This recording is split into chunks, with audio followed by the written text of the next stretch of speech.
इस अध्याय में श्री कृष्ण जी अर्जुन को दोबारा से अपने वचन कहते हैं, क्योंकि भगवान श्री कृष्ण जी जब अपने भक्त की जिम्मेदारी ले लेते हैं तो वो उनको अंत तक नहीं छोड़ते, उसकी नैया पार जरूर लगवाते हैं। तो दोस्तों, हमें भी अर्जुन की तरह ही श्री कृष्ण की शरण में हो जाना चाहिए। श्री कृष्ण जी कहते हैं, मेरा जन्म और कर्म दोनों ही अलौकिक है, इसलिए मेरे परम तत्व को देवता भी नहीं जानते, क्योंकि उनके होने का कारण भी मैं ही हूँ। वो मुझसे ही विस्तारित हुए हैं।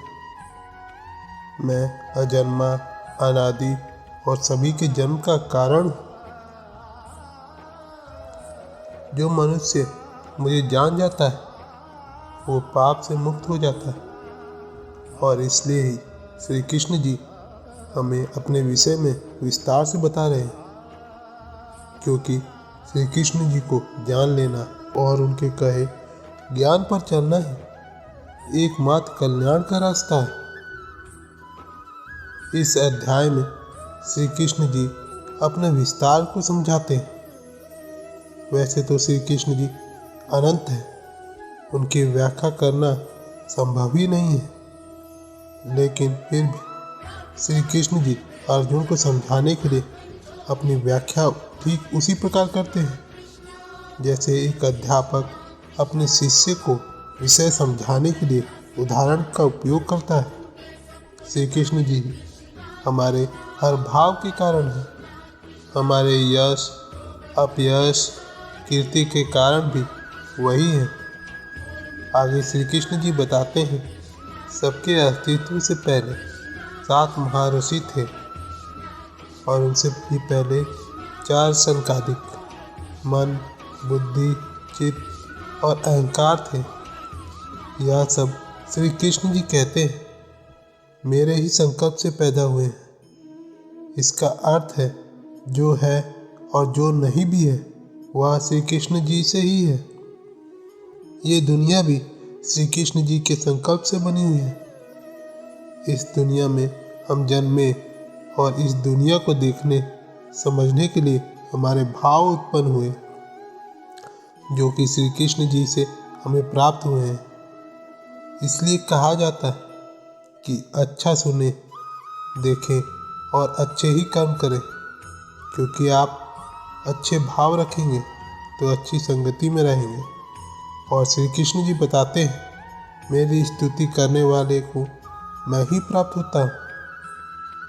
अर्थात अच्छी संगति में रहकर भजन करना और भगवान की चर्चा करने मात्र से ही आप मोक्ष प्राप्ति कर सकते हैं। हमें भगवान श्री कृष्ण जी मोह, लालच आदि विकारों को त्याग करके निष्काम कर्म करने को कहते हैं और बताते हैं कि हमारी चेतना रूप में हमारे अंदर कृष्ण ही स्थित है, और अच्छे कर्म करने पर वह हमारी सहायता जरूर करते हैं। इसे यूँ भी समझ सकते हैं कि भगवान हमारे कल्याण के लिए हृदय परिवर्तन भी कर सकते हैं। मन की इच्छा उनको जानने की करके तो देखो, वो कैसे ही आपकी कमियों को आपकी शक्ति बनाकर आपका उद्धार करते हैं। अर्जुन अब श्री कृष्ण को समझने लगते हैं और स्वयं भगवान की सुनी बातें दोहराकर अपने ज्ञान को पक्का करते हैं और कहते हैं, आपके इस स्वरूप को ना देवता जानते हैं ना दानव। श्री कृष्ण जी को परम ब्रह्मा रूप में जानने के बाद अर्जुन कहते हैं, माधव आप ही पुरुषोत्तम, देवों के देव, सभी भूतों के स्वामी हैं, और आप ही हमारे अंदर स्थित है, जो अपने से अपने को जानने का भाव जागृत करता है। इसका अर्थ है खुद को खुद से जानना और समझना। अर्जुन श्री कृष्ण जी की विशेषता जानने की इच्छा करते हैं और जानना चाहते हैं कि किस भाव से वह उनका चिंतन करें, और यह सिर्फ श्री कृष्ण ही बता सकते हैं, क्योंकि दूसरा कोई है ही नहीं। जो उनके बारे में जानता हूँ। दोस्तों देखिए, दुनिया का सबसे बड़ा धनुर्धर अर्जुन ज्ञान की जिज्ञासा को जैसे प्रकट करता है, हमें भी उसी प्रकार ज्ञान को जानने की पूरी कोशिश इसी तरह करनी चाहिए।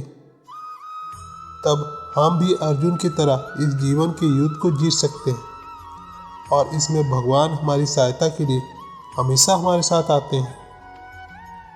अर्जुन भगवान श्री कृष्ण की सीमा और विस्तार के बारे में पूछते हैं। भगवान अर्जुन की जिज्ञासा को देखकर कहते हैं, यह मैं तुझे जरूर समझाऊंगा पार्थ, लेकिन इसको समझना बहुत ही कठिन है,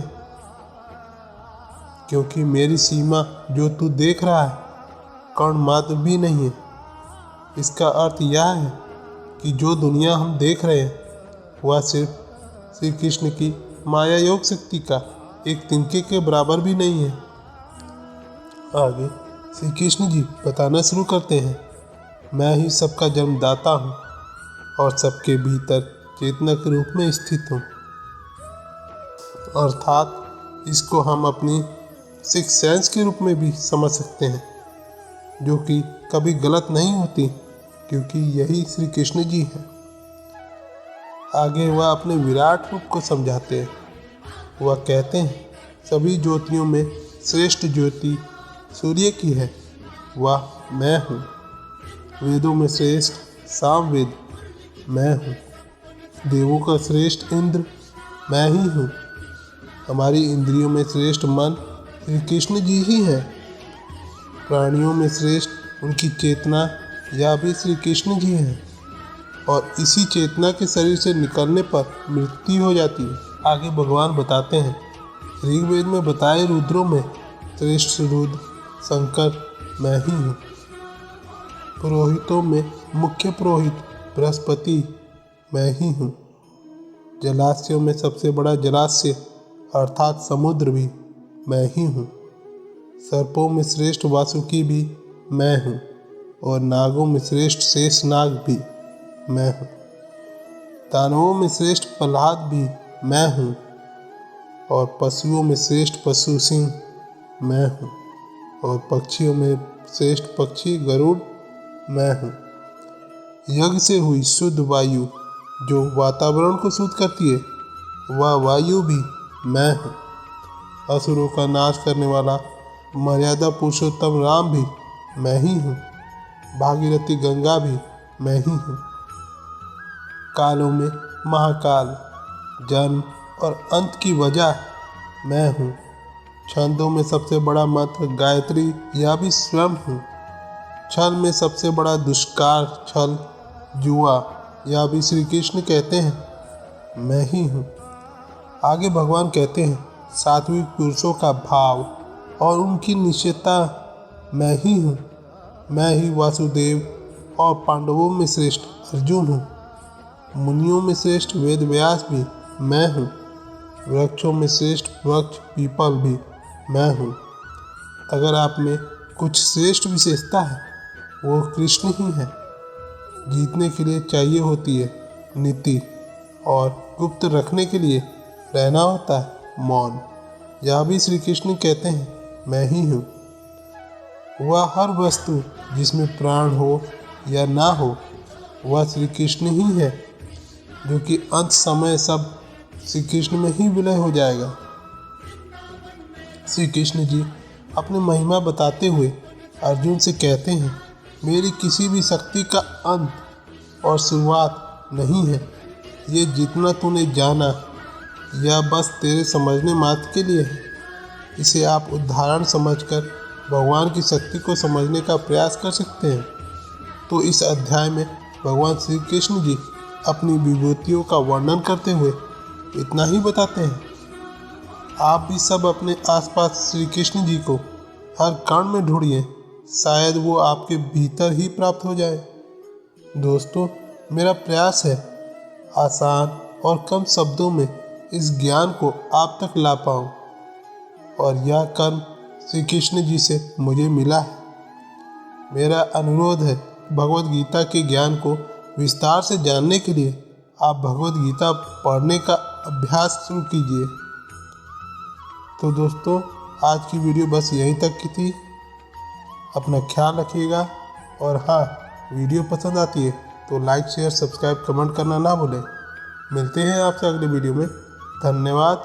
जय श्री कृष्णा और प्रेम से बोलो राधे राधे।